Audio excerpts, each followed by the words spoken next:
노드 2026, 20년 준비 기간. 중국과 대만의 통일 시기를 논의할 때 예치취하는 2026년이 핵심 노드라고 생각합니다.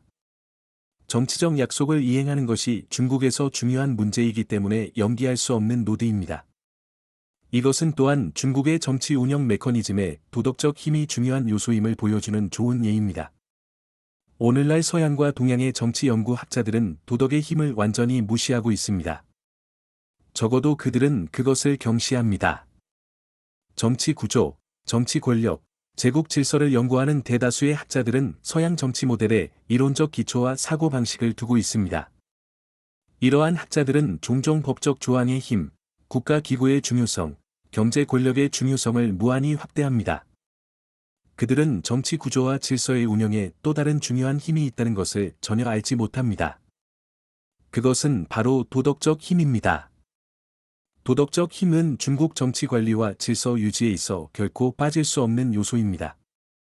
강력하고 견고한 도덕적 힘이 이 사건을 이곳에 가져왔기 때문에 2026년의 대만 통일이 이루어져야 합니다.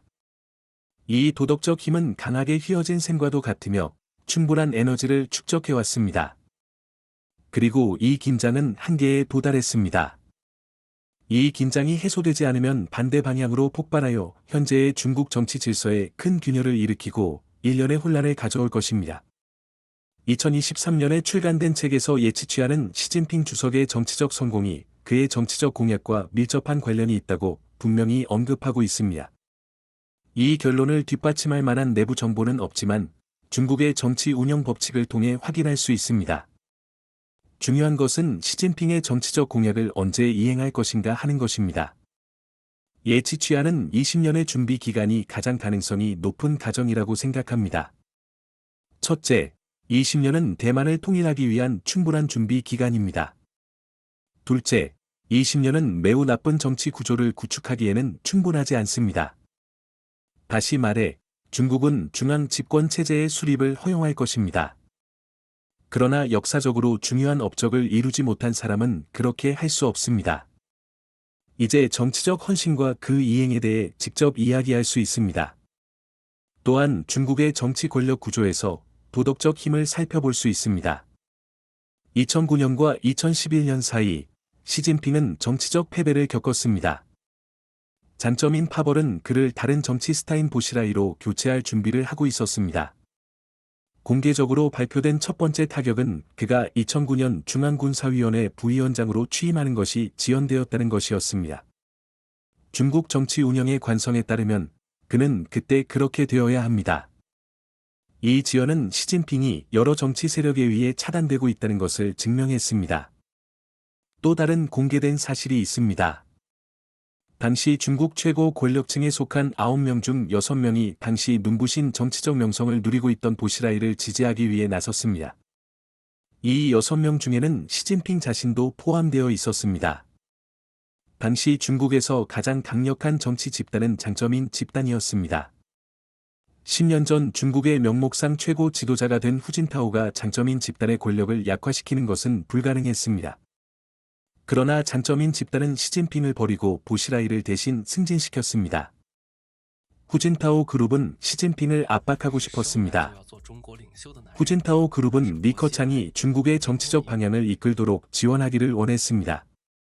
보시라이 일가의 정치적 세력은 다시 한번 시진핑 일가의 정치적 세력을 능가했습니다. 상상해 보세요. 시진핑은 자신의 쇠퇴를 되돌리기 위해 엄청난 노력을 기울여야 했습니다. 다행히도 중국은 여전히 가장 강력한 정치적 세력, 즉 대만 통일이라는 기치를 통해 가져온 도덕적 세력을 가지고 있습니다. 대만을 통일하는 것은 중국인들에게 정치적, 군사적 카드일 뿐 아니라 무엇보다도 도덕적 카드입니다. 그것은 모든 중국인을 하나로 묶을 수 있는 도덕적 힘입니다. 이 깃발이 올라가면 아무도 감히 막을 수 없습니다. 이것은 수천 년 동안 중국 문화 체계에 깊이 뿌리내린 도덕적 힘입니다. 통일 정책에 명시적으로 반대하는 중국인은 즉시 정치적으로 죽게 됩니다. 그러나 대만 통일을 이루는 것은 수백 년 동안 지속되어 온 문제입니다. 세계 역사상 위대한 영웅인 마오쩌둥조차도 이 과제를 완수하지 못했습니다. 시진핑의 손에 이 과제가 완수될 수 있을까요? 물론 어렵습니다. 대만 통일은 누구에게나 매우 어려운 과제입니다. 이것이 바로 다른 중국 정치 집단들이 권위 있는 정치 중심을 구축하는 데 시진핑을 전폭적으로 지지하는 주된 이유입니다. 그러나 중국의 정치 집단들이 시진핑에게 얼마나 많은 준비 기간을 줄까요? 그것은 또 다른 문제입니다. 예치취하는 20년의 준비 기간이 합리적인 답변이라고 추측합니다. 그 이유는 다음과 같습니다. 1. 중국의 현재 기술 수준을 고려할 때 20년은 미국의 군사적 발전을 따라잡기에 합리적인 기간입니다. 최소한 중국은 미국 수준의 기술 수준에 근접할 수 있습니다. 2. 20년은 시진핑이 권위적이고 효율적이며 충성스러운 권력 집행 시스템을 구축하기에 충분한 시간입니다. 3. 20년은 시진핑이 신체적 건강 측면에서 안전지대에 있을 기간입니다. 4. 가장 중요한 것은 20년은 뚫을 수 없는 권력 시스템을 구축하기에 충분한 시간이 아니라는 것입니다. 이 20년 동안의 최종 시점은 2027년 11월입니다. 시진핑이 기한 내에 정치적 약속을 이행하지 못한다면 그의 권력 제국이 붕괴될 위험이 큽니다. 뿐만 아니라 그가 지난 20년 동안 시행한 가혹한 정책들이 그를 괴롭힐 것입니다. 지난 20년 동안 중국의 다른 정치 집단들은 자신들이 받은 양보를 되찾기 위해 그를 쫓을 것입니다. 도덕이라는 이름으로 중국인들이 그에게 제공한 모든 지원은 그에게 불리하게 작용할 것입니다. 이러한 모든 반격은 시진핑에게만 집중되지 않을 것입니다. 그의 혈족, 그의 아내의 혈족, 그리고 그의 어머니의 혈족이 연루되어 처형될 가능성도 있습니다. 이로 인해 그들에게 막대한 비용이 발생할 것입니다.